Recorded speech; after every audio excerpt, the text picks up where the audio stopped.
अपनी स्क्रीन पर इन तस्वीरों को जरा ध्यान से देखिए। इराक के बगदाद में जो यूनाइटेड स्टेट्स की एम्बेसी है उसके कॉम्प्लेक्स में बिना रोक टोक इराकी रेजिडेंस ग्रुप के ड्रोन उड़ रहे हैं। यानी इराक में ईरान समर्थित जो प्रॉक्सी संगठन है वो लोग अमेरिका के बगदाद स्थित एम्बेसी के ऊपर अपना ड्रोन उड़ा रहे हैं और दुनिया को दिखा रहे हैं कि देखिए हमारी पहुंच कहां तक है। उधर एक ये वीडियो भी सोशल मीडिया पर खूब वायरल है जिसमें दावा किया जा रहा है कि इजराइल के आयरन डोम ने दुश्मन की मिसाइल को इंटरसेप्ट करते करते अपनी ही जमीन पर अपनी ही बिल्डिंग पर हमला कर दिया और भयंकर वाला नुकसान हो गया।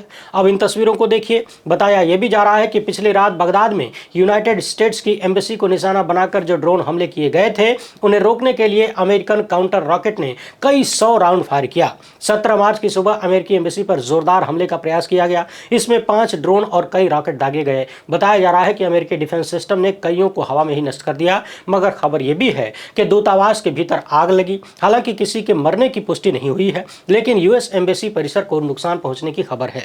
वहीं ग्रीन जोन में स्थित एक होटल के पास भी ड्रोन गिरा जिसने ठीक ठाक तबाही मचाई। कहा जा रहा है कि ये हमले ईरान द्वारा समर्थित मिलिशिया ग्रुप ने किए हैं। सोशल मीडिया पर एक ये वीडियो भी इस दावे के साथ वायरल किया जा रहा है कि कतर में अमेरिकी बेस पर इस तरह से मिसाइल ने तबाही मचाई। हालांकि हम इसकी पुष्टि नहीं कर सकते कि ये कहां की है, कब की है। इन सब के बीच मिडिल ईस्ट का तेल पूरी दुनिया में सबसे महंगा हो चुका है, $153 प्रति बैरल।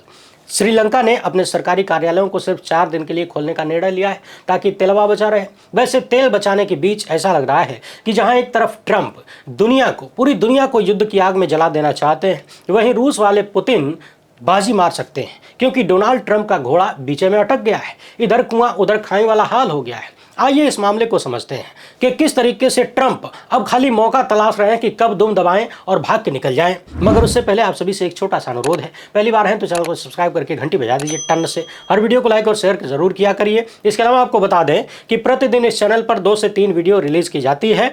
आप यूट्यूब के नोटिफिकेशन के भरोसे न रहें, चैनल का नाम सर्च करके लेटेस्ट वीडियो देखा करें। यदि यूरोपीय देश होर्मुज स्ट्रेट को खुलवाने में मदद नहीं करते हैं तो ये नेटो के भविष्य के लिए बहुत बुरा होगा।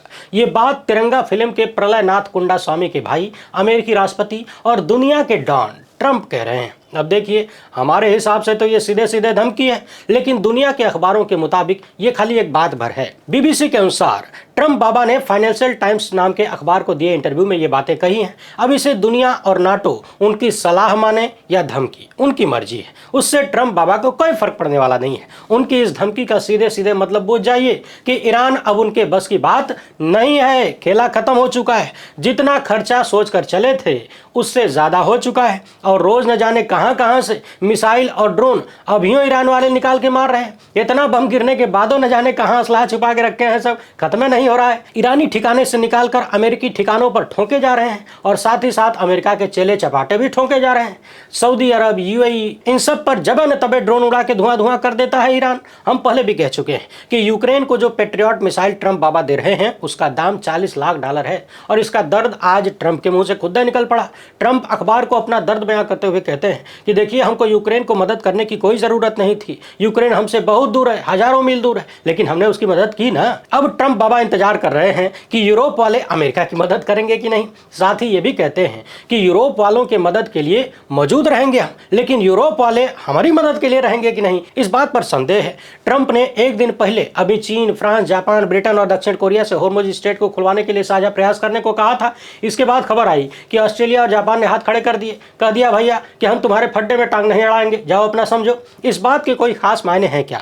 हैं भी और नहीं भी। इस संदर्भ के लिए इतना समझ लीजिए कि अमेरिका ईरान से अब भागना चाहता है। उसको एक रास्ता चाहिए खाली। उसको पता है कि इसी रास्ते से चीन का 90% तेल जाता है, यूरोप का भी गैस तेल जाने का यही रास्ता है और ईरान का चीन के साथ पुराना याराना है। इस जंग में भी काफी मदद चीन ने ईरान को किया है। इसकी खबरें पेंटागन के गलियारे से लगाए पूरी दुनिया भर में चल रही हैं। इसलिए भी ट्रंप को लग रहा है कि शी जिनपिंग की बात ईरान काटेगा नहीं। कहीं होर्मुज इसी बहाने खुल गया तब अमेरिका दुनिया के सामने कह रहा है कि ईरान तबाह हो गया है, उसको खड़ा होने में 10 साल लगेंगे। ऐसे में ट्रंप को भाग निकलने का मौका मिल जाएगा और ऐसा होते ही अमेरिका के मार्क रूबियो सबके सामने आकर कहेंगे कि जब होर्मुज खुल ही गया है और दुनिया को तेल गैस की सप्लाई बहाल हो ही गई है, तब अमेरिका अपनी सैन्य कार्रवाई फिलहाल रोक रहा है। भविष्य में ईरान द्वारा कोई गड़बड़ी करने पर या उसके सैन्य ठिकानों को निशाना बनाने पर फिर से अमेरिका कार्रवाई करेगा। बस इतना ही तो कहना है निकलने के लिए। क्यों, अब इससे ज्यादा अंग्रेजी बुकने की जरूरत तो है नहीं, इतने से काम चल जाएगा।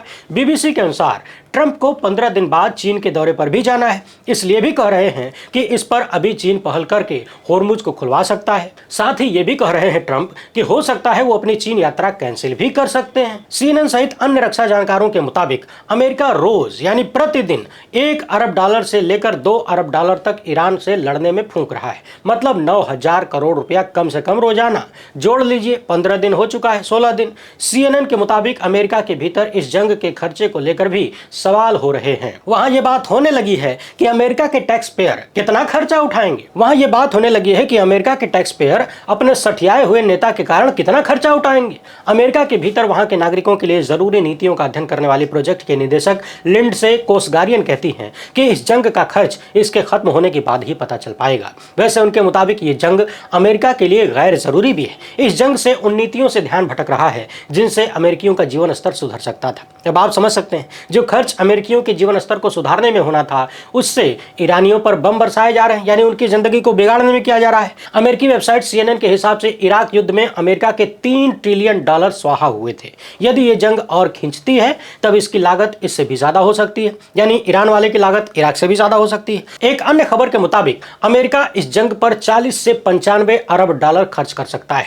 जब इतना खर्चा हो रहा हो और यह भी सटीक पता नहीं है कि ईरान के पास परमाणु बम है कि नहीं, फिर ऐसे में सवाल उठता है कि आखिर इस जंग को शुरू करने की वजह क्या थी, किस लिए थी, अमेरिका ने इस जंग को क्यों छेड़ दिया। उधर ईरान 5 साल तक लड़ने को तैयार बैठा है। अब अमेरिका के पास 2 ही रास्ते हैं, एक या तो वो ईरान को बमों से पाट दे और उसको तबाह कर दे, दूसरा धीरे से मौका देख के पतली गली से निकल ले। अमेरिका के लिए अब ईरान बहुत ही खर्चे की जगह होने जा रहा है। ईरान को तबाह करके उस पर कब्जा करके फिर से उसको खड़ा करने के लिए भी अमेरिका को बेपनाह डॉलर खर्च करने होंगे। ऐसे में अफगानिस्तान की तरह उसको जमीन पर उतरना पड़ेगा। लेकिन अफगानिस्तान में तो खाली तालिबान था, यहाँ तो ईरान के हिजबुल्लाह, हूती, हमास सब इकट्ठे होकर नाको चने से भगा देंगे।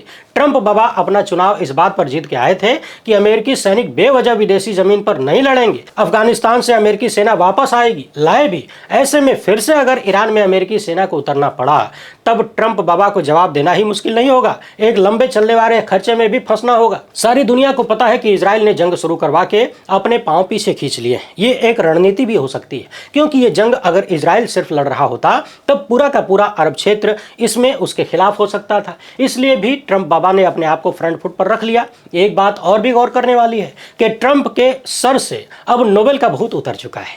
दुनिया के तमाम युद्ध को बंद करवाने की बात करने वाले ट्रंप अचानक से जंग लड़ने लगे।